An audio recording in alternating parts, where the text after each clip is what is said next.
Brouwersma. De leider in de wedstrijd. Wat kan hij nog meer? Kan hij nog een stuk verder? Zetten we hoe het doet. Komt bij Bob in de stak, komt bij Bob in de stak, komt bij Peter Ruud. En dan weer een stukje verder. Ja, mooi hier. Voor naar de Brouwersma. Moest inderdaad Bob in de stak toch weer even zien van hoe kom ik u maar met klem slagen. Eerst zullen we naar Frederik Kramer. Hier ziet wel een sprong. Spreekt dus op lucht voor die 18 meter 74. En als ze de rek op hier doen, hebben we een van bij die 9 meter. Ja, dat gaat staan. Dit liefde van Frederik Kramer. We vierde doorkomen met Kieter gebeuren. En dat giet nou gebeuren. Want dat persoonlijk record van Frederik Kramer, dat stiet op 0.03.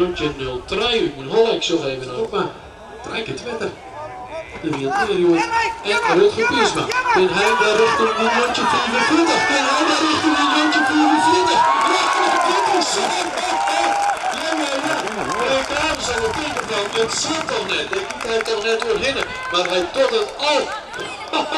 Jongen. En die uitsprong die komt nog net van net. Hij gooide zich eruit.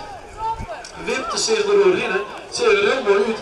En hier inderdaad, maar de Fus hier, wat ik zei, dit seizoen niet zei man. We zijn weer hele vierde sprongen zijn. En wat doet dat is hij? En die Wietse, hartstikke mooi, Wilson met Bokmaasje. Ja, dat zijn we wel.